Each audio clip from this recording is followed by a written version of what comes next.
Hey guys! So I'm going to read 2 more chapters today. Hoping Riley will cooperate with me. Yeah, steal my headphones. Alright, so we are on chapters 5 and 6 of the book today. So, if you guys need something for your kids to do with this, I have some worksheets that I'd be happy to share. The link that I got them for. They're $3.75 for worksheets to do with the whole book. They're not mine, so I can't just give them to you. So let me know if you'd like to try them out with your kids. Something for you to do. Kind of keeps them on track. So we are on I Survived the Eruption of Mount St. Helens, Chapter 5. Yikes, Eddie muttered. The small cabin looked like nobody had stepped foot inside in years. The porch sagged, the windows were boarded up, and the chimney had crumbled to bits. Thick, twisting vines crawled up the sides. It was easy to imagine 2 deadly eyes peering through the cracks in the wood. Jess could practically hear a creaking voice whispering to her.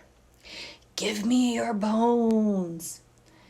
Jess's muscles twitched. All she wanted was to get away from here. But then she pictured Missy's smirk. Don't be a dope, Jess told herself. There was no such thing as Skeleton Woman. But all too real, Missy would be waiting for them at school on Monday morning. Jess gathered her courage and stepped forward. Sam and Eddie glued themselves to her side. Together, they moved through the tangled brush, pushing through the thorny bushes and grabbed at their clothes. Skeleton Woman is not real. Skeleton Woman is not real. Jess said those words over and over.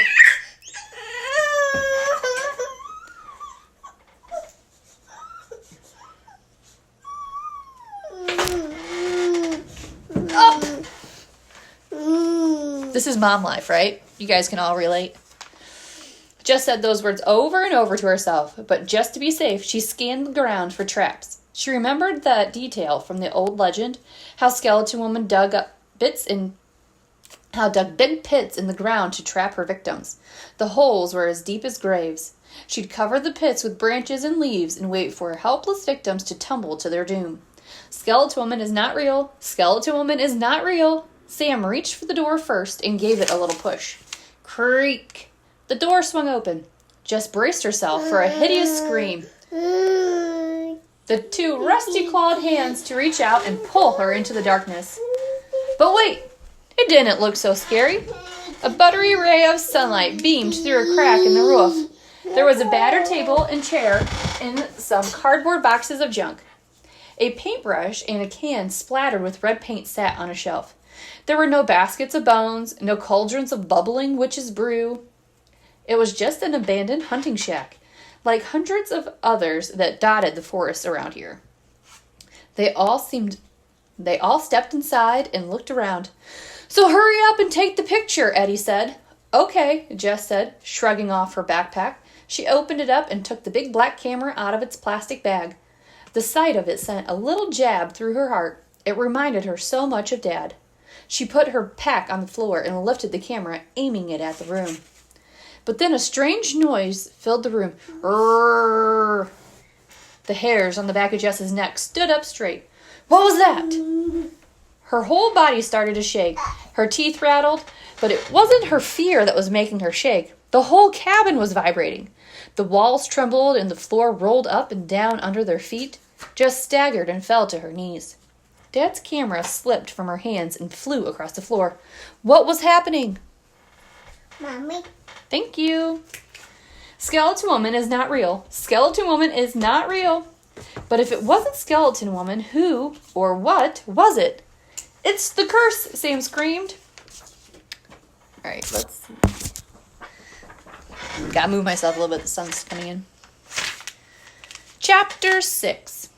They stumbled out of the cabin, but the shaking was outside too. The ground bucked up and down. The trees swayed back and forth violently. Jess and the boys clung to each other for balance as they staggered to the trail. But then, crash! A huge tree fell right in front of them.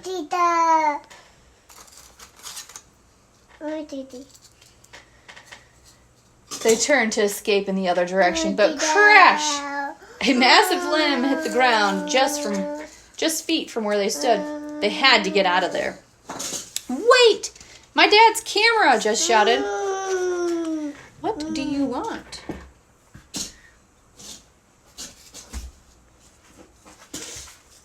You're a turd. But there was no going back. The ground was now splitting apart, like ice breaking on a frozen pond. Clods of dirt flew up, yawning holes opened in the earth, and some deeper than a grave. Jess and the twins huddled close together, their heads ducked down low, their arms wrapped tight around each other. More tree limbs crashed to the ground. Jess braced herself for a crushing blow of a huge branch hitting her head. And then, in a blink, the shaking stopped. The forest went mute. The only sounds were their sobbing breaths. They stood there, too shocked and scared to speak.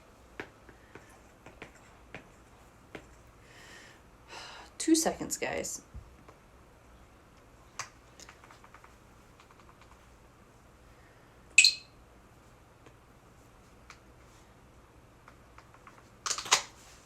There you go, babe. And then, without a word, they joined hands and ran down the trail. They jumped over fallen branches and holes in the ground, over roots and rocks. Jess kept looking over her shoulder, sure that skeleton woman was after them. She could practically feel the witch's oven breath huffing at her back. Missy had been right all along. This forest was cursed! They were almost to the parking lot when they heard Mr. Rowan shouting for them. He came rushing up the trail, moving his burly body way faster than Jess ever thought he could. He grabbed all 3 of them in a bear hug. They hadn't yet caught their breath when a man came hurrying up to them. He had dark brown skin and curly hair and looked to be about Mom's age. Hey, are you all okay? Jess and the twins peeled themselves away from Mr. Rowan. We're all in one piece, Mr. Rowan called. You? I'm fine, the man said, dusting off his pants. That was a pretty strong quake. Sure was, Mr. Rowan answered. Jess and the twins stared at each other in shock and relief. An earthquake, of course. Earthquakes happened sometimes in Washington State. They even had earthquake drills at school. They'd been so brainwashed by Missy's dumb story that they weren't thinking clearly. Mr. Rowan introduced himself to the man. Skip Rowan, he said.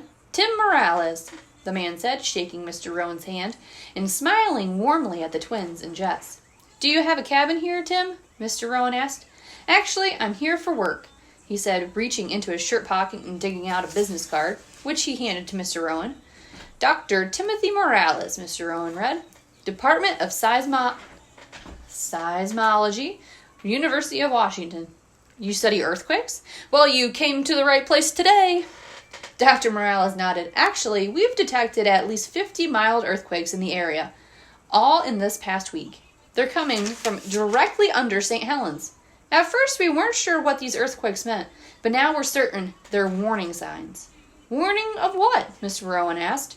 Dr. Morales was quiet for a moment, and then he looked up at St. Helens. And what he said next was more unbelievable than any horror story Jess had ever heard. I think Mount St. Helens is about to erupt. Alright guys, so that was 2 chapters. I will be back tomorrow to read chapters 7 and 8. I hope you guys enjoyed. This is the book, by the way, if anybody wants to buy it for their kids. There's a whole series of them. You might be able to find the whole, backet. Like I said, they are 3rd to 5th graders. When I did my student teaching with 4th graders, they loved them. Actually, Mr. Babcock bought them all one of these books for Christmas. They got to pick which one they wanted to read. But they all got one version of the I Survived book. And can you tell the light is coming right in from my back porch? All right, guys. Happy Thursday.